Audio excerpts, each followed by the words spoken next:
또 하나는 아까 그 소진 얘기하셨잖아요. 그 핵실험을 자꾸 하게 해가지고 국력을 소진하게 하고. 근데 혹시 저는 그런 생각이 들었거든요. 이게 1월 초에 이렇게 전격적으로 진행한 게 아까 말씀하셨던 거는 자기 궤도에 따라 간 거구나 이런 걸 수도 있고, 또 하나는 미국의 어쨌든 그 대응 자체가 없는 상황, 이런 조건에서 전개됐었다고 볼 수 있는데, 또 하나는 만약에 이제 이 높은 단계 실험이 성공함으로써 오히려 더 올해 한 해를 민생 경제로 더 집중할 수 있는 환경을 마련한 거 아닌가, 주동적으로? 그러니까 그게 요번에 첫 해라면은 뭐 그런 얘기를 할 수 있는데, 이제 이미 4번이 가니까 이게 레귤러를 넘어서 뭐 거의 그 고정화로 가야 된다고 봐야죠. 거기는 아마 돈이나 인력을 별도로 완전히 빼놓은 것 같아요. 루틴화된 거다, 이거는. 예를 들어서 사실은 특별한 것이 아니다. 솔직히 말씀드리면 저도 연례적 핵실험 이렇게 호들갑이냐. 좀 더 본질적 이야기해 보면은 정말 몰랐단 말이냐? 사실 다 몰랐죠. 강 박사님 이야기대로라면은 테스트, 수많은 실험 끝에 시험일 수 있다고 본다라면은 그 이전에 사전적인 것이 많았다고 본다라면은 이거 하나 때문에, 예를 들어서 언론의 분석이 뭐냐면은 이번 신년사, 뭐 북한 전문가들이 이번 신년사를 분석하면서 올해는 경제에 집중할 것이다라고 대부분 전망을 했는데 수소폭탄을 실험을 했기 때문에 그 전망 다 틀렸다, 이렇게 나오더라고요. 이렇게 쓰는 언론 분석은 정말 다 정말 아니라고 봐요. 그런 분석 자체가 잘못됐다. 저는 올해 북측은 사실은 경제에 집중한다고 봅니다. 그건 기조예요. 뭐냐? 핵무력과 인민위기 건설 그 병행 전략은 국가 전략이잖아. 이거 한 번도 부정된 적이 없어요. 수소폭탄 실험했기 때문에 인민위기 포기하겠다. 누가 말도 안 돼. 사실은 지금 2013년 이후 3, 4년간에 매년 한 해의 변화가 뭐 그 이전 10년의 변화보다 더 크다는 엄청난 폭발적인 국제 경제 사회적 변화의 핵심 함수가 있다라면은 인민경제와 핵무력의 병진 정책이라고 봅니다. 생각해 보세요. 60년간 미국하고 군사적으로 전쟁 중인 전쟁 국가가 기존의 모든 재원들을, 대부분의 군사적 재원들, 군수시설에 다, 군수산업에 다 몰입했던 그네들이 군사적 강국을 한 이후에 핵무력 나름 이렇게 배비를 한 이후에 미국과의 군사적 공포의 균형이 성립된 이후에 강 박사님 이야기하시는 것처럼 기존의 군수 산업에 들어가던 모든 재원들을, 많은 재원들을 적지 않게 민수산업 스피드업 시키는 과정이 저 변화들의 일단이라고 저는 보거든요. 미국의 대북 경제 봉쇄이 살아있는 상황에서 밖에서 돈이 안 들어가는데 어떻게 40종십수자들이 전 도시에 걸쳐서 막 올라가겠습니까? 저 재원은 뭘 거냐 이거죠. 제가 보기에는 스피드업, 즉 군수 산업에 들어가던 많은 부분들이 스피드업 되어서 민수산업 전환되고 있다고 보는데, 그것을 가능하게 하는 하나의 가장 확실한 토대가 핵으로 보는 거죠. 즉 가장 최소의 비용을 가지고 최대의 안보 효과를 누리는 게 핵실험들이었고 핵시험이었고 마찬가지다. 이 시기 한 것 관련해서는 뭐 12월이다, 1월이다, 2월이다 시기 포착은 할 수 있겠지만은 기본적으로 딱 준비하고 있다가 자기 노정대로 간다 해놓고 모든 총체적 역량들은 분명히 또 올 신년사도 그때 나옵니다. 모든 국가적 총체적 역량들은 다 여기 인민경제에 다 총투자하겠다. 신년사의 의미는요, 절대성, 무조건성입니다. 국가 전체적으로 신년사 경제에 집중하겠다라는 것은 맞는 이야기고, 그 와중에 이건 그냥 군사적 실험을 그냥 한 거예요. 일반적 일정이 있는 거상. 특별히 다르게만 한 거, 그렇게 볼 필요는 없다라고 보는 거죠. 여기서 한 발짝 더 나가보면, 지금 북이 인민경제에다가 집중하겠다는 얘기를 이제 2, 3년 전부터 계속 해요. 김정은이 들어와서 갑자기 인민경제를 더 얘기하는 거는 원래 너무 못 살았기 때문에 그 얘기도 있지만, 또 한편으로는 이것도 북미 대결의 입장에서 보죠. 너가 아무리 봉쇄라고 해도 우리는 잘 살 수 있어. 특히나 우리는 잘 먹고 잘 산다. 고기도 많이 먹는다. 쌀밥도 먹는다. 드디어 우리는 부자다. 뭐 이런 식으로 가고 싶은 거겠죠. 군사적 대결에 이어서 이제 경제적 대결까지. 경제적에서도 우리는 살아남는다 해서 자력 경쟁의 위력. 그래서 너가 안 해주고 따르게 한다는 얘기를 반론을 제기를 하는 거죠. 무기를 계속 쏘면서 너가 가만히 놔두면 우리는 계속 미칠 거야. 이게 아니라 우리는 우리대로 가고, 또 너가 못하겠다고 자꾸 발목을 잡으려고 하는데 우리는 발목 안 잡힐 거야라고 하면 둘 다 이제 탈피가 되는 거죠. 북한을 이해하는 세 가지 키워드를 뭐 사회주의 제도, 집단주의 체제다. 그것이 앞서는 게 정말 큰 게 있다라면 군사국가, 전쟁국가다. 쟤네들은 한국 전쟁 이후에 단 하루도 미국과의 전쟁을 쉬어본 적이 없는 전쟁국가다. 오로지 체제. 사실 모든 미국의 전쟁은 끝나지 않았다는 거죠. 정전협정이기 때문에 언제든 다시 나올 수 있기 때문에 평화협정을 받고 싶었던 것이고 그 전쟁국가적 상황이 가장 특수한 키워드죠. 그런데 이 전쟁국가를 유지하기 위해서 쟤네들이 전 세계 패권을 어마무시한 패권을 유지하고 있는 미국과 대항해가지고 어떻게든 살아남기 위해서 전체 모든 국가의 경제를 9대1 경제로 유지했다고 하잖아요. 국가 군수가 1위 민수예요. 60년간 9대1 경제를 계속 유지해 왔다라는 것 자체가 저 경제가 발생 안 될 수밖에 없는 근본적인 토대잖아요. 9대1 경제를 군수의 1을 민수에 투자할 수밖에 없었던 기존의 구조가 핵을 가지게 됨으로써 군사적 자위권을 가지게 됨으로써 내지는 소위 말하는 2012년도에 군사적 강성대국 건설을 선언하면서 미국은 더 이상 우리를 군사적으로 공격하지 못한다라는 선언을 한 이후에 2013년부터 9대1 경제, 즉 9의 군수를 1 민수로 전환시킬 수 있는 양수협정, 즉 소위 말하는 우리도 1970년대 박정희 대통령 시절에 새마을 운동할 때 싸우면서 일하고 이러면서 싸웠잖아요. 자주국방 했단 말입니다. 똑같은 역지사지로 본다라면 쟤네들은 자주국방을 핵으로 사겠다는 것이죠. 핵을 안 가지면 어떻게 돼요? 재래식 군비 경쟁 하려면 또 9대1 경제 가야 됩니다. 엄청난 국가적 재원들이 계속 구에 투자돼야 되기 때문에 그 재원, 그 인력, 그 엄청난 것들을 경제로 다 돌리고 아주 싸게, 가장 값싸게 핵 미사일 해가지고 밸런스업하고 딱 만들어 놓고 그 나머지 재원들은 경제로 돌리겠다. 이것이 북측이 노리는 핵과 인민경제 병행 전략의 양수협정의 논리 아닌가라고 보는 측면에서 이거 핵 쟤네들은 소형화, 경량화, 다량화 계속 갈 거다라고 보는 거예요. 이게 그래요? 전략적으로 배치를 하기 위해서는 최소 한 5, 60개에서 보통은 한 100개 정도를 가지고 실전에 배치를 해야 이제 보유를 하고 보는 거죠. 그냥 무기를 가졌다라는 게 아니라 그렇다면은 북이 몇 개 가졌다가 계속 나오잖아요, 작년에. 그러니까 이제 드디어 이제 거의 100개까지 올라가고 있거든요. 그게 한 2020년 정도라고 나오는 것 같아요.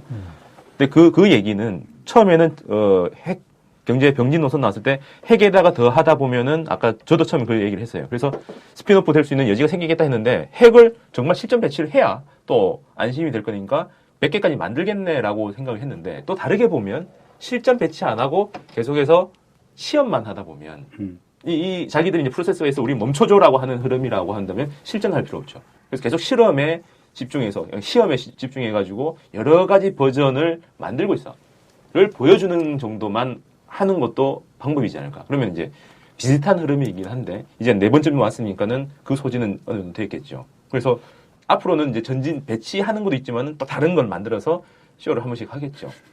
이거는 근데 실전 배치하는 것보다는 훨씬 더 싸게 그렇죠. 먹히는 흐름이니까 실전 배치의 의미보다는 국가도 작으니까 땅도 작으니까 여러 가지 흐름들 만들고 우리는 기술을 계속 발전해. 너가 안 멈추면 우리는 계속 가.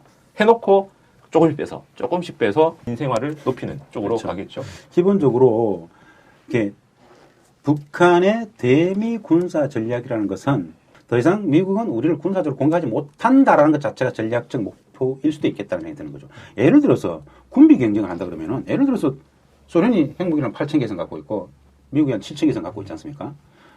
프랑스 250, 중국도 그 정도 돼, 영국도. 근데 북측이면 그만큼 가질 필요 없잖아요. 그렇죠. 내가 군사적으로 공격받지 않겠다라는 게 전략적 가치잖아요. 그렇다라면은, 그거 배비해놓고, 그때그때 그냥 실험을 하고 있으면서, 기존의 재래식 군비라든가 여타의 많은 재원들, 많은 인력 물자들을 다른 곳으로 활용할 수 있을 여지들이 많이 생겨나죠, 포션이.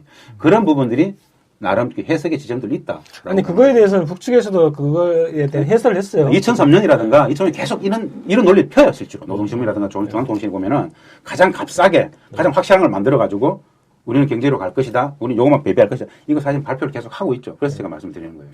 또 다르게 그 무기로 갔을 때 미국이 쏘았을 때 우리도 공격할 수 있으라고 할 때 굳이 수소 폭탄을 안 만들어도 돼요. 더스트밤이라고 더 강력한 거. 쓰레기 폭탄이라고 그렇죠. 하는 건데 아주 진짜 나쁜 쓰레기 말고 아주 나쁜 폭탄. 핵물질을 방사능 방출 물질을 쫙 뿌려요. 그럼 30년 폭탄이 동안 아니라 폭탄에 그 물질 집어넣어서 그냥 그렇죠. 방사성 그 폐기물 고준위를 갖다 놓고 공중에서 딱 뿌려요. 그러면은 확 퍼지는 거죠. 그럼 그 일대를 걸러내기 위해서 30년 정도 뭐 쓰든지 아니면은 그걸 어떻게 하냐면은 채를 걸어서 기계를 넣어가지고 채를 쳐가지고 그 방사능 물질 하나씩 집어내야 돼요. 화학물질이라면 산 연기 반응해서 중화도 시키고 하는데 물리적 재난, 지금 후쿠시마 마찬가지 아닙니까? 절대 그는 없애지 않으면은 할 수가 없거든요. 썰어 담지 않으면 안 되는데 거기다 그냥 공중에서 푹 퍼뜨리면 스트론디움 30짜리 쫙 버리면 그 말씀만 들으니까 막 나죠. 지저분한 느낌 막 그러니까 드네요. 그래서 더스트밤이에요. 그래서 더 공격력으로 보면 그게 지저분한. 더 큰 거죠. 그 니도 죽고 나도 죽고가 아니라 그냥 넌 못 살아. 이게 실제로 군사적인 영역에 있어서는 네네. 이미 게임은 끝났다. 군사적으로 어떻게 서로 할 수 없다. 외교적으로 이제 전략 싸움인데. 그렇죠. 예. 이걸 가지고 어떤 수단 방법, 외교적으로 어떻게 뭐 관계 정상을 갈 것이냐, 개수원 분단 체제를 계속 유지할 것이냐, 정의협정을 유지할 것이냐, 이런 숨막히는 싸움 속에서 있는 것이지, 군사적으로 더 이상 옵션은 없다. 누구도 다 죽는다. 이건 뭐 이미 그것이 2012년 군사적 강성대국 건설의 실질적 의미다. 북측에서 가장 큰 연합기업소가 청진시 전체를 장악하고 있는 김책제철이잖아요. 200만 정도 그러죠. 두 번째 큰 연합기업소가 원자력 연합기업소인데 원자력 연합기업소의 모태가 된 게 1956년도에 아마 생길 겁니다. 원자력 관련 연구실 수준이었어요. 그렇죠. 예, 예. 물리 연구소 안에 있었을 거고. 지금 규모가 30에서 50만이라고 그래요. 지금 그 운영기업 전체 운영기업 규모가 그들이 뭐 원자력 2013년도에 쟤네들 사회주의 수정헌법에 핵 보유국가 명시하면서 원자력 공급성을 만들죠. 네. 예? 우주개발국을 설치하죠. 이 모든 것들이 다 그냥 트릭일까요? 아니잖아. 법제를 완벽히 정비합니다. 우주개발부터 원자력 사업 전체에 대해서. 그리고 신년사 지난해도 올리도 계속 나와요. 지난해 신년사에 보면은 원자력 제품 현대화 과학화해야 된다. 원자력 제품을 현대화 과학화해야 된다. 원자력 제품 어떤 거예요? 이 신년사에 막 나온단 말이야. 방사성 검사, 그렇죠. 이게 간단치 않은 그 병원에서 쓰는 거요? 비파괴 검사 같은 게 이제 건물 검사하는 것도 있고. 예, 예. 그 분야에 있어서 기술이 매우 오래됐다는 것이죠. 이 1956년도에 연구소, 조그만 연구소 수준에서 출발했던 것이 쭉 누적되면서 지난 50년간 원자력 연합 기업소가 30에서 50만 정도 근무한다 그러는데 그 기술들이 만만치 않을 거다라는 생각들을 기본 깔아줘야 수소폭탄의 문제든 뭐든 쟤네들의 핵 능력에 대해서 그나마 유추할 수 있다. 그거 제가 깔지 않고 그냥 팩트를 얘기해 드릴 수 있어요. 북에 올라간 과학자들 중에 예. 이승기를 비롯한 화학자가 그렇죠. 많기도 했는데 도상록을 비롯한 물리학자 굉장히 많았는데 그 사람들이 대부분 핵 전공이고요. 그리고 1956년에 그 소련하고 뭐 드부나 연구소에서 네네. 가서 그 뭐 배웠다라고 하는데 그게 아니고 그거는 공동 연구였어요. 그래서 북한도 그 공동 연구의 일원으로 참가를 동등하게. 합니다. 그죠, 그죠. 그래서 그 공동 연구실을 만드는데 그게 핵물 연구죠. 그리고 또 주장하기로는 80년대 중반쯤에 젊은 학자가 소립자 관련된 새로운 이론을 제기했다라고도 나옵니다. 그래서 북한의 역사적 전통에서 화학공업 쪽도 굉장히 좀 집중이 돼 있었는데 물리 전 분야 중에서 예, 핵 관련된 게 굉장히 발달했어요. 그래서 소련하고도 그 몇몇은 동등한 수준에서 연구도 하고 해 나갔던 거죠. 다만 물질에서 이제 문제가 생겨서 많이 없어서 원자로를 몇 개 들고 오는 게 소련에서 들고 오긴 하지만 그 흐름을 보면은 대도 그 대를 이어서 옛날 오래된 인텔리에서 그다음에 이제 신인텔리, 뉴인텔리들이 나오는데 그게 과학적으로도 물리 쪽에 굉장히 많이 들어가 있죠. 그래서 북한이 최근에 나온 그 물리 교과서에 보면 우리의 자랑한 기술 이렇게 나올 때 물리에서 보면은 이런 핵 관련된 게 많습니다. 그래서 원자힘, 전자힘미경처럼 표면을 스캐닝하는 이런 것들이 이제 자기들이 만든 거죠. 이게 뭐냐면 표면을 이렇게 따라가면서 원자 수준에서 그 표면을 굴곡을 읽어내는 거예요. 그건 읽어내는 게 중요한 게 아니라 진동을 억제하는 거죠. 외부 진동이 전혀 없이 이 표면의 흐름만 읽어내도록 딱 설계를 해야 되는데 또 여기서 진동을 억제하는 기술로 가면은 탄을 터뜨렸을 때 지금 그러니까 우리가 지진을 느꼈다고 할 때 그 느낌을 가져야 되는데 몇이었냐라고 왜 이렇게 달라라고 하는 거는 당연한 거예요. 여기서 밖에서 큰 소리가 밖에 들리도록 하려면 문을 다 열어놓는데 안 들리게 하려면 여기도 마이크에다가 위에 옷만 하나 싸도 조용해지는 거거든요. 그래서 그런 진동을 흡수할 수 있는 그런 장치들을 많이 개발한 거예요. 그래서 북의 이 물리학의 수준은 다른 분야에 비해서 굉장히 많이 발달한 그리고 이론적인 게 아니라 약간 실용적인 것. 그렇다면 핵에서 실용은 대부분 핵기술이죠. 열 에너지 이쪽으로도 많이 가고. 그래서 북의 핵개발 역사 얘기할 때 지금 검색해보면 대부분 그렇게 나옵니다. 소련으로 가서 기술 배워왔다 이런 식으로 다 기술이 돼 있단 말이죠. 그게 아닌 아니 거죠. 배워오긴 했겠죠. 근데 저기에 학생으로 간 게 아니라 공동연구원으로 간 거죠. 연구자로. 물론 다른 이야기이긴 하지만은 북측에는 우라늄이 많잖아요. 한때 그것이 60년대로 전기 들었어요. 당시 소련에 3,000에서 5,000 정도 매우 선발된 우라늄 광산에 다 들어가서 채취했대요. 그들이. 그 대가로 그 60년대 그 대가로 소련과 북측 간에 나름 소련은 우라늄을 거기서 많이 가져가고 채취해서 가져가고 그 인원들은 뭐 특별 관리했다는 이야기를 들은 바 있어요. 그리고 그 대가로 핵 원자력 관련 협력이 아주 많이 이루어졌다. 그 시기가 60년대다. 이런 이야기를 탈북자들한테 들어본 적이 있어요. 실제로 우라늄 광산과 관련해서는 매우 순도 높은 광산들이 실제로 국가적 차원에서 군사적 차원에서 관리가 되고 있다. 이렇게 얘기를 하더라고요. 실제로 북한의 원자력 기술의 역사적 변천 과정에 대해서도 기본 알아야지 지금 이 상황들이 다 좀 보이지 않겠는가. 그거를 한번 좀 더 얘기를 해주시면 좋겠는데, 이제 원자력 성 이렇게 하면 원자력 뭐 이렇게 하면 공업성. 이게 다 지금 남쪽에서 인식되는 거는 무기 이렇게 인식된단 말이죠. 근데 이제 일반적으로 그 원자력 생활에서, 하면은 보통 이제 저는 정확하게는 잘 모르겠지만 방사성 쪽이고요. 1958년인가 9년에도 그 당시 이제 핵 때문에 문제가 많이 생겼죠. 미국이 핵을 보유하게 된 것도 원래는 그 약속을 어긴 겁니다. 원래는 그 연합군에서 안전한 미국 본토에서 핵을 만들고 나중에 공유한다 했는데 만들어 놓고 보니까 욕심이 생겨서 공유를 안 한 게 이제 미국의 지금 핵권으로 됐는데 그 흐름에서 이걸 평화적 핵 이용이라는 게 그다음에 붐을 쫙 갔죠. 소련도 이제 가지면서 서로 싸우지 마라. 그때 나온 게 비파괴 검사, 그다음에 그 농작물을 이제 방사능을 쬐서 돌연변이 유도. 뭐 그런 식으로 많이 갔죠. 그리고 지금 우리가 많이 나오는 뭐 CT나 MRI 이런 것들도 다 그 계통으로 가는 거죠. 원자의 수준에서 뭔가 물질을 이용하고 작동하게 하는 그런 거라서 또 북에서 얼마 전에 뭐 CT 기계 만들었다고 했죠. 나선용. 뭐 그런 것처럼 원자 수준에서 나가는 거에서는 꽤 많은 정말 그러니까 허름한 집에 최첨단 컴퓨터 있는 것처럼 좀 이상한 흐름으로 튀어 있는데 이게 물리 쪽에서 좀 있습니다. 이거 관련해서 좀 재밌는 게 지난해 4월인가에 어떤 보도가 있었냐면 북한에서 핵융합 발전소를 건설하고 있다라는 보도가 있었어요. 보도가 있었어요? 네, 보도했어요. 연합뉴스에서 보도가 됐어요. 그러니까 그 보도가 어떤 거냐면 민족통신의 노길남 대표가 북측을 우연찮게 북측 기술자를 만났는데 그런 얘기를 하더라는 카드라 통신 방문기 같은 걸 썼는데 그걸 연합뉴스가 인용해서 네, 기사화시킨 네, 거였거든요. 그렇죠. 근데 거기 보면 이제 표현은 핵융합 기술을 이용한 발전소를 건설하고 있다. 이렇게 이제 표현을 했단 말이에요. 실제로 뭐 추정 가능한 이야기죠. 그래요? 저는 공상과학이라고 저는 좀 다르게 봅니다. 이게 우리나라에서 K스타라고 비정규직의 과학자들이 들어가가지고 이 핵융합을 실험을 해요. 그게 이제 우리끼리만 안 되니까 이제 국제 컨소시엄을 7개 나라가 연합해서 만드는 7개 거죠. 정도 될 거예요, 아마. 그래서 최근에 다시 이제 한다고 하는데 K스타라고 이름 붙여요. 한국의 동방의 불빛 이러면서 이게 고온 고압이야. 어마어마한 고온이라서 이 안에 있는 핵하고 이 전자들이 다 떨어져요. 사람이 그 피골이 완전히 다 떨어지는 것처럼 팡 해체되는 이 고온의 열 기구를 담을 수가 없어요. 그래서 이건 접촉을 못하게 해서 자기장 속에 원격으로 힘을 작용하는 건 딱 두 개밖에 없습니다. 중력하고 전자기력밖에 없거든요. 그래서 중력은 우리가 조절을 못하니까 전자기계를 이용해서 얘들 가운데 뱅뱅뱅뱅 돌리면서 도망 못 가게 만들거죠. 만들어 놓고 거기다가 불을 갑자기 팍 주는 거죠. 에너지를 확 줘가지고 애들을 팡 튀우는 게 지금 수준인데 그게 0몇 초밖에 안 돼요. 기술적으로 아직은. 근데 그거 하고 나서 박수 엄청 쳤어요. 막 우리가 불을 밝혔어. 그리고 태양을 잠깐 만드는 거잖아요. 뭐 그렇다고 주장을 하죠. 그렇죠. 그리고 그 인공 이전으로 태양이 가면 뭐 인공 태양. 80년대는 뭐 상원에서 했다고 해가지고 난리가 났는데 답방으로 다 밝혀졌고. 근데 어쨌든 이 돌리는 게 시행이 되고 잘했다 해놓고 이제 또 비정규직이니까 갔다가 최근에 다시 모였다고 들었어요. 근데 한국의 그 핵융합 기술 자체가 세계적으로 결코 뒤처지진 않는다 이렇게. 그렇죠. 그 컨소시엄에서 그래도 앞서 있는 사람이 그런데 저는 정말 문제는 한국이라고 하면 뭔가 계속 영속성이 있을 것 같은데 그걸 연구한 사람들이 다 비정규직. 그렇죠.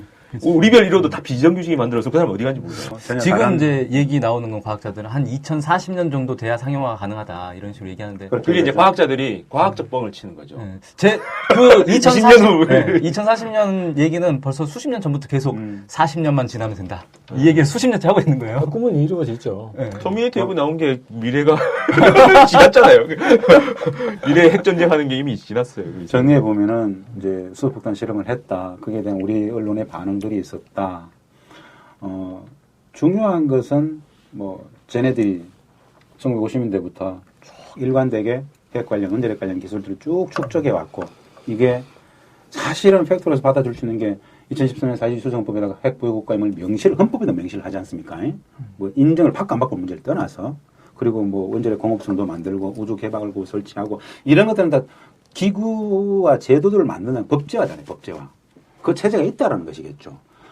이것을 전담하는 성이 있고 정부 부처가 하나 있고 국이 있고 이런 것들은 간단치 않겠다라는 수준에서 북한의 핵능력, 원자력 관련 기술의 능력들을 좀 유추할 수 있는 근거가 있다. 그럼 향후에 이 문제와 관련해서 우리는 어떻게 분석 대처할 것인가, 평화를 어떻게 만들 것인가, 이런 정도의 논의들이 대줘야 된다 저는 생각이 드는데 지금까지 언론의 반응은 이게 끝없는 그냥 이게 뭐죠? 적대적 관계 속에서 나쁜 새끼들이라는 옛날부터 늘 그랬던 천편일률적으로 그러고 있다라는 거죠.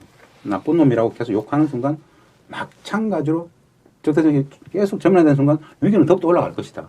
평화적 안정관리 어떻게 할 것이냐가 우리의 과제다라는 거 생각이 드는 거예요. 예. 그래서 호두갑 떨 일이 아니다 이런 거고 오히려 더 평화로 갈 수 있는 환경이 더 잘 마련된 거 아닌가 이런 생각도 들거든요. 그러니까 얘기를 해줘. 실험을 하지 마라가 아니라 실험을 안 하게 좀 해봐. 조치를 취해야죠.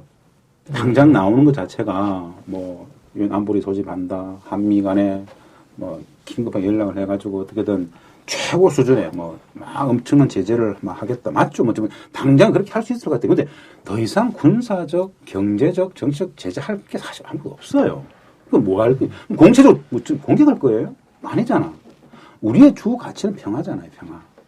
저렇게 나오는 쟤네들을 어떻게 평화의 둘이 속에서 같이 묶고 세울 것인가가 합리적인, 이성적인 판단일 것이라는 생각이 들어요. 제재 일변도의 논의들 자체가 매우 소모적이고 우리가 찌르는 격으로 갈 수밖에 없다라는 거죠. 남북관계는 상호작용 관계이기 때문에. 그렇다면 이성적으로 합리적으로 평화주의 관점에서 이것을 어떻게 상황 관리할 것이냐, 내지는 전화 위복의 계기로 삼아갈 것이냐. 사실은 발상만 살짝 바꾸면은 엄청난 전화 위복의 계기가 될 수 있습니다. 그렇지 않습니까? 핵실험 왜 했어요? 수소폭탄 실험 왜 했냐 이거죠. 중간 논리 필요 없어요. 일관되게 요구했던 북미 간의 평화협정 체결 아닙니까? 본질은 그거잖아. 수소폭탄 실험한 게 우리를 때리려고 한 거 아니잖아. 전쟁 일으키려고 한 게 아니잖아요. 못 믿는 거죠. 아시잖아요. 부시가 이라크를 왜 때렸습니까? 대량 살상 무기 찾는 때렸잖아요. 그 한 달 전에 유엔 사찰단이 대량 살상 무기 이라크에 없다고 선언했음에도 불구하고 때렸잖아요. 근데 전쟁 끝나고 나서 찾아봤는데 대량 살상 무기 안 나왔죠. 그런데 이미 그 2003년 4월에 공식 우리 핵 있으라고 선언했음에도 불구하고 우리 핵 있어 막 이야기하는데도 불구하고 부시는 북을 공격 못했죠. 워싱턴 백악관에 그 기자가 물었어요. 부시 대통령한테 왜 핵이 있다고 그렇게 이야기하는 북한은 제주도 못 가면서 왜 없다고 그렇게 이야기했던 이라크는 때렸느냐라고 이야기했을 때 부시가 어떻게 대답했는 줄 아세요? 이라크와 북한은 다르다 이야기했어요. 뭐가 달라요? 핵을 갖고 있고의 차이죠 이거. 그거 말고 다른 게 없어요. 그러네. 그렇다면은 실제로 북측의 논리가 맞는 거잖아. 우리가 핵을 보유하고 있기 때문에 미국을 못 때린다는 이야기죠. 이것이 뭐 군사적 자유권이라고 이야기 그 논리의 기본이거든요. 저렇게 쭉 점입 가경으로 계속 핵실험을 계속 가져가고 있는 것들은 결국 본질적 가치는 북미 간의 정상화 평화를 이야기하는 거예요. 평화. 이거 사실은 함수도 아니잖아. 방정식도 아니에요. 바로 이어지는 거거든. 그렇다면 우리의 본질적 가치하고 평화도 마찬가지 않습니까? 핵 폭탄만 볼 것이 아니라 그것을 왜 만들며 왜 저러고 있으면 배경을 봐준다라면 평화로 바로 직결된다는 이야기죠. 거기에 전착해서 협상의 테이블을 안고 정의협정을 평화처럼 맺어가고 이 모든 것들을 한꺼번에 풀 수 있는 엄청난 대반전의 계기가 이미 나와 있다 이거죠. 저희들이 전쟁하자는 건 아니니까. 그래서 정리를 하면 지금 북의 얘기에 대해서 실험에 대해서 호들갑 떨 필요가 없다. 이 얘기는 이미 2006년 버전이다. 오히려 이거는 미국이든 남한이든 북한하고 그 관계 정상화, 평화체제를 만들지 않았기 때문에 계속 하니까 만들려고 노력을 해야 된다. 오히려 또 의도를 따지면은 미국에서 전략적 인내가 아니라 방치가 아니라 유도를 하고 있는 게 국력 소진이라면 북은 앞으로는 경제 발전에 더 갈 거다. 그러면 과학기술의 힘에 의해서 혹은 발달한 그 원자력 무기 제조 기술을 가지고 북이 자꾸 달리고 있을 때 그게 어디서 나왔는지를 보면 굉장히 오랫동안 그쪽에 힘써왔던 흐름이 있다면 똑같이 민생 그 안정, 경공업 쪽에서 더 투자를 많이 해서 갈 때 과학기술적인 게 뭔가 들어가지 않을까라는 게 이제 나와서 그쪽을 더 보게 된다면 요번 사건에 대해서 다른 흐름으로 볼 수 있을 것 같은데 그렇다면은 북이 이 민생을 키우는데 보면은 최근 3년에 굉장히 많이 변했죠. 김정일 들어오고 나서 갑자기 뭐 빌딩들도 많이 세워지고 뭔가의 발전한 모습이 쫙 보이는데 북한 경제하는 사람이 딱 두 가지를 얘기합니다. 북한의 저러한 변화가 어디서 왔느냐. 전부 다 외부에서 들어왔을 건데 북중 경제 그 무역 흐름을 봐야 되는데 그게 별로 안 달라진 크지 거죠. 않죠. 변동이 크지 않다는 거죠. 오히려 더 내려가고 있다는 얘기도 하고 있습니다. 내적 생산성이 결국. 수입이 더 준 것도 있고 그죠? 네네네. 그래서 그러면 북중 간의 이 흐름이 아니고 그럼 러시아인가? 러시아도 아직 들어가지는 않았어요. 그렇다면 외부로 리소스가 들어가는 게 아닌데 북의 저 외향이 저렇게 왜 바뀌었을까? 잘 봐야 되죠. 예, 예. 그럼 그 다음에는 얘기가 또 시장화를 얘기해요. 요즘 막 시장화가 굉장히 많이 나오는데 시장화가 많이 한다는 건 이거는 만들어 놔야 이게 뭔가를 그렇죠. 하는 거잖아요. 이게 유통시키는 흐름이나 자극을 시키는 거니까 결국 안에 있던 능력치들을 잘 끄집어내게 하는데 시장화가 활용될 수는 있지만 그렇죠. 시장화 때문에 더 잘 됐다라고 얘기하는 게 없죠. 그러면 내수를 가지고 자체 생산 능력 가지고 지금 북한에 변화가 일어나고 있는데 그게 어디서 왔느냐를 추적해서 보면 되죠. 그러면 2013, 14, 15년 신년사를 딱 보면 이전과 다른 용어가 딱 하나 나옵니다. 국민 협동 작전. 국민협동작전. 예, 예. 그래서 리소스가 내부에 있었고 그거 가지고 길러내고 그걸 좀 더 자극을 하기 위해서 시장적인 요소를 가미하긴 했지만 거의 대부분 자력 경제의 일환으로 가고 있다. 더 자력으로 가야 된다라고 얘기를 하면서 여튼 그 형태가 갖춰지고 있다라는 게 지금의 흐름이죠. 그렇다면 핵을 이렇게 막 실험했다고 해서 북이 민간 경제가 돌아가는 걸 방치할 거냐? 오히려 더 열심히 하겠죠. 너가 그렇게 유도를 해도 우리 열심히 잘 살고 있어. 더 이상 우리를 쪼우지 말고 그냥 악수해. 라고 나가려고 하면 더 하겠죠. 그러면 이제 앞으로 군이 얼마나 현장에 많이 들어가는가. 근데 요건 약간 좀 줄은 것 같긴 해요. 그 언급이. 요 문제가 여기에서 이제 받고 싶은 게 이런 거예요. 북측이 노리는 결국 회담하자, 협상하자는 거거든.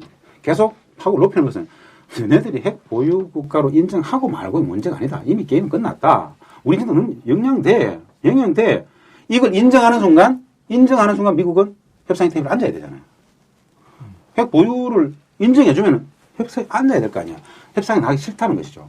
북측은 계속 올려가는 거겠죠. 여기에서 미국이 살짝 마음을 바꾼다라면 협상에 앉을 수 있는 거겠죠. 그것을 우리는 모티브로 삼아야 된다는 것이고, 아까 강 박사가 얘기했던 스피노비인데요.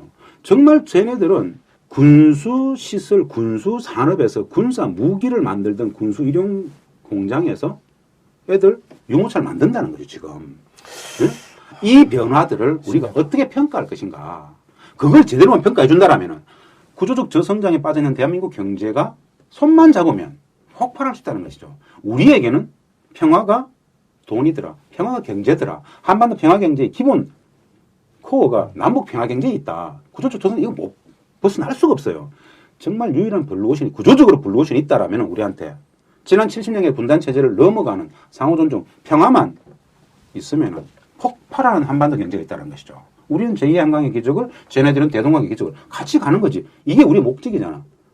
분단을 넘어서 평화로만 간다면 이 모든 것이 현실이 되는데 그 모든 것을 막고 그냥 분단체제 유지 자체가 적이라고 얘기하는 건 모든 건 게임 끝이잖아요.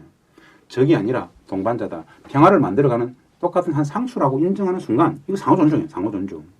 그 부분도 지금 분위기가 많이 익은 게 2015년을 보면 정경련에서 5월에 먼저 남북 경협이 유일한 계획을 발표했죠. 5월, 그다음에 8월달에 민주당, 그다음에 통일준비위원회, 그다음에 대양 상의까지 해서 이때까지는 남북 경협을 반대했다라고 봤던 사람 혹은 단체들이 남북 경협만이 살 길이라고 막 나와요. 그래서 이거는 북이 무너지기 직전 상황인 흐름인 것 같아요. 왜냐하면 남한에서 이제 더 이상 먹고 살 돌파구가 안 나오니까. 실제로 경제 문제는 정말 심각합니다. 이거는 구조고 저성장, 저소비, 저생산, 인구 감소까지 우리 눈앞에 있는 재앙과도 같은 부분인데 우리 이념에 갇혀 있어요. 이념에. 그런데 저거 생각만 살짝 바꾸면요. 대폭발하는 경제가 저기 있어요. 예? 전 사실은 이 자리에 있습니다만은 이 사건을 가지고 또 개성공단 또 어떻게 문 닫을까 싶어가지고 엄청난 고민이 되는데 안정적이고 평화적인 상황 관리가 우리가 가져가야 될 기본 과제이고 그거 매우 단순하다. 현 대통령의 아버지 박정희 대통령 시절에 맺었던 1972년 7.4 남북 공동성명에서도 상호존중 이야기하잖아요. 상호존중이면 다 게임 끝이에요. 뭐 어려운 거 아니잖아. 그러면은 상호존중의 태도, 원칙, 정신만 딱 가지고 있다라면은 전혀 못 봤던 새로운 세상이 남북관계 속에서 열릴 수 있다. 구조적으로 열린다. 제도적으로 열린다. 거기에 평화경제가 있다. 그렇기 때문에 이걸 오히려 반전 계기로 삼아가자. 관점의 차이 인식만 살짝만 바꾸면은 오히려 엄청난 계기가 된다. 그 말씀에서 지금 대한상의하고 정경련 이쪽에서 그걸 하자 그러잖아요, 나오는 지금. 이념의 문제가 아닌 것 같아요. 그렇죠. 그러니까 군사적인 먹고 사는 대결에 문제. 의한 그 동북아 질서 재편기 때문에 이렇게 된 거고. 대한상의가 어제 나왔나요? 박용만 회장이 네. 대한상의 회장이 1월 4일, 5일 날 첫 그날 그 대한상의 출입 기자들하고 대화 속에서 뭐죠? 북한 뭐 이렇게 군사 위기, 북한의 붕괴. 위기, 붕괴 이런 대비 짜지 말고 남북 경협 계획을 빨리 짜라라고 좀 도발적이했더만요. 실제로 그게 정답이죠. 먹고 사는 문제이고 평화의 문제잖아. 국민 행복의 문제이죠. 아, 이 자본가, 이 재벌들이 근데 이제, 여기서 기뻐할 게 아닌 게 내용을 또 뒤집어보면 이건 또 너무 올드 버전이에요. 이 북은 공급적. 능력이 없으니 자원만 많고 노가다만 할 수 있는 인력만 있으니까 그거 되고 우리가 자본을 대고 우리는 일 안 하고 돈만 대줄 테니까 여기 쇼쇼쇼 하자 이런 흐름이에요. 그리고 북을 너무 모르는 거지. 예, 기본 흐름은 평양까지 이거 빅시티 뭐 메가시티 이렇게 얘기하면서 거기다가 도로를 많이 깔고 토목공사를 하겠다는 거죠. 북쪽은 그런 거 안 해요. 그래서 기본적으로 전략이 남한의 자본과 기술, 북한의 노동력, 자원 거기다가 대상은 SOC 이쪽으로만 거의 집중이 돼 있죠. 근데 네네. 이런 일을 이미 그런 접근은 수십 년째 아웃 오브 데이트. 유의가 네. 끝났어. 이거는요, 우리식 입장에서 이제 그렇게 이제 접근을 할 수 있겠죠? 왜 고차원적이 필요하냐? 정말 북이 돈이 필요하다 하면은 중국 시장? 저 엄청난 배후장했어요. 우리 보겠어요? 우리 민족이니까, 같은 민족이니까, 남과 북이 평화 통일로 가야 되기 때문에 천착하는 것이지. 정말 경제 문제에 천착하고 싶다면은, 물론 남북 관계가 평화로 가면은 전체 개가지 조건이 좋아지기 때문에 나아지겠죠. 맞죠. 구조적으로. 가장 정답은 맞습니다만은, 이 적대적 관계를 허물지 않으면 북한은 완전히 발목 잡히는가? 아니잖아요. 오이사주 이미 실패했잖아. 쟤네들은 가장 긴 접견을 이루고 있는 게 중국이잖아요. 중국 시장. 전 정치가 어떻게 할 수 있는 게 아니다 말이야. 이미 단독만 하더라도 북중 국경지대에 뭐 이렇게 중국 지역에 북측 근로자들 전용공단이 있는 것처럼 단독에만 3만 명 이상이 북쪽으로 나가 있잖아요. 근로자들. 뭐 중동 특수도 있고 전 세계 많은 나라 인력 송출하고 걔네들이 단동에만 월 받는 임금이 600불? 한 달에 평균? 개성공단 같은 경우에 그래요. 3배 정도 되는. 개성공단에 3-4배 정도를 받아요. 이런 생각에서 이 시점에서 잘 생각해 봐야 돼요. 북측 개성공단 왜 할까? 정말 순수 경제주의적 관점에서 본다라 하면은 쟤네들 중국이든 러시아든 엄청나게 반대하죠. 할 수 있겠죠. 남북 관계를 풀어야 되는 것은 근본적인 문제, 경제의 문제가 아닌 평화의 문제를 근본 풀어야 된다라는 근본 가치 거기에 있기 때문에 그것과 경제가 같이 가면 우리는 뭐 경제잖아. 평화도 따라오는. 이것이 만날 수 있다면 저는 굉장한 폭발력이 있다고 보는 거죠. 북쪽도 이것이 기본되어야 전 세계 어디를 만나더라도 북미갈 어디를 만나더라도 기본적인 자격을 할 수 있겠죠.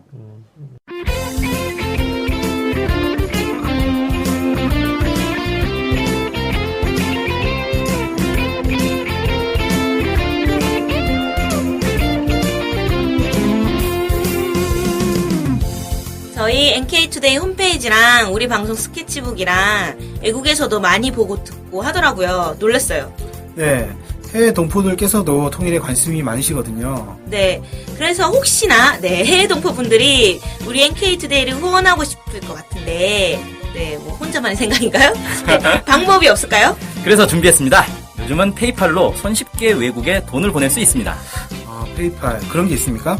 어떻게 하면 되는 거죠? 네, NK투데이 홈페이지에 오시면 배너가 있습니다. 아니면 페이팔 홈페이지에서 저희 이메일 주소 nktoday21@gmail.com으로 보내시면 됩니다. 와, 이렇게 간단하고 좋은 방법이 있군요. 해외 동포 여러분들의 많은 후원 부탁드립니다.